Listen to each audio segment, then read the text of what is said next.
mapagpatuloy sa obligasyon, hindi pa hinto-hinto. Tuloy. Sapat na makapagturo. Sapat na makapagturo. Kailangan, sapat ka makapagturo. Kahit sino magtanong, kaya mong turuan. Eh baka mamaya, hindi ka competent, may nagtatanong, hindi mo alam ang sagot, lumayas ka na. Step down. Oh, that is the call of the people. Step down. Di ba ganon? Dapat sapat ka. Ang tagapagturo, dapat sapat. Tingnan ninyo mga apostol, sapat. Basa, 2 Korinto 3:6. Nasa amin naman ay nagpapaging sapat na mga ministro ng bagong tipan. Anong klaseng ministro ang mga apostol? Sapat. Sapat. Eh, pag may tanong na hindi ka masagot, mag-resign ka. Kaya, mag-file ka ng leave. Hindi pa ako pwede, mag-aaral pa ako. Kasi may tanong, hindi ko masagot eh. Hindi ko nga alam hanapin sa Biblia kung asan eh. Tapos ako, sugo. Sugo, hindi ka nga sapat makapagturo eh. Naman, hindi ka nakinilabutan, sugo ka, wala kang alam sa Biblia. Meron naman sugong walang alam sa Biblia.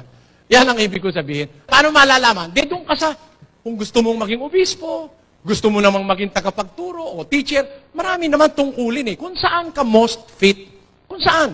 12:6 ng Rome. At yamang may mga kaloob Na nagkakaiba-iba Ayon sa biyaya na ibinigay sa atin. kung hula. Kung hula, ay manganghula tayo ayon sa kasukatan ng ating pananampalataya. O kung ministeryo, ay gamitin natin ang ating sarili sa ating ministeryo. O ang nagtuturo ay sa kaniyang pagtuturo. O ang umaaral ay sa kaniyang pag-aral. Ang namimigay ay magbigay na may magandang loob. Ang nagpupuno ay magsikap. At ang nagkakawang gawa ay magsaya. Marami tayong pwedeng tungkulin sa Diyos at sa kapwa eh.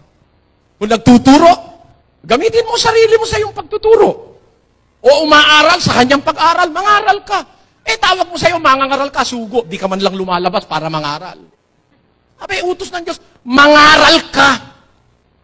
4:2 ng 2 Timoteo. Ipangaral mo ang salita. Utos hindi.